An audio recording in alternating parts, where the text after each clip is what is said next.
It was President Moon Jae-in's first one-on-one with foreign media since being elected. In his first interview with CBS This Morning, President Moon shared his views on various issues, including Otto Warmbier's death and his North Korea policy. Connyoung starts us off.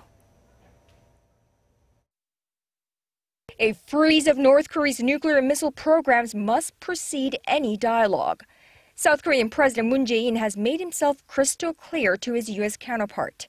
With a little over a week left until his first overseas trip on the job and his first bilateral summit with President of South Korea's strongest ally, Donald Trump, President Moon sat down with CBS This Morning co-host Norah O'Donnell at the traditional Hanok reception hall of the presidential office, Sangchunjae. They began with the recent death of Otto Warmbier, the American student who was detained by North Korea in January 2016 and released last week in a coma. The Liberal president strongly condemned the North, saying the rogue state bears heavy responsibility for the 22-year-old's death.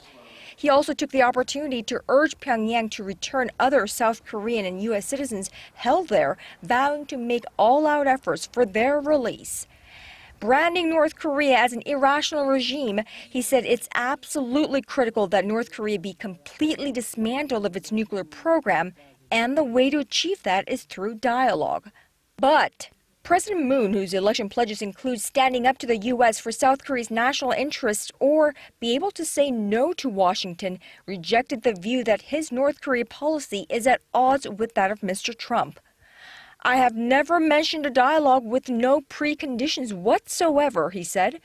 First comes North Korea's nuclear missile freeze, and then, as a second phase, South Korea will aim for a complete dismantlement of North Korea's nuclear program. Experts say the interview comes when the relationship between the presidents of South Korea and the U.S. is incredibly important, as the alliance is one of the most important strategic alliances in Asia. CBS is not the only U.S. media that the South Korean president has spoken to. President Moon has also interviewed with the Washington Post, which will run the piece on Sunday edition this week.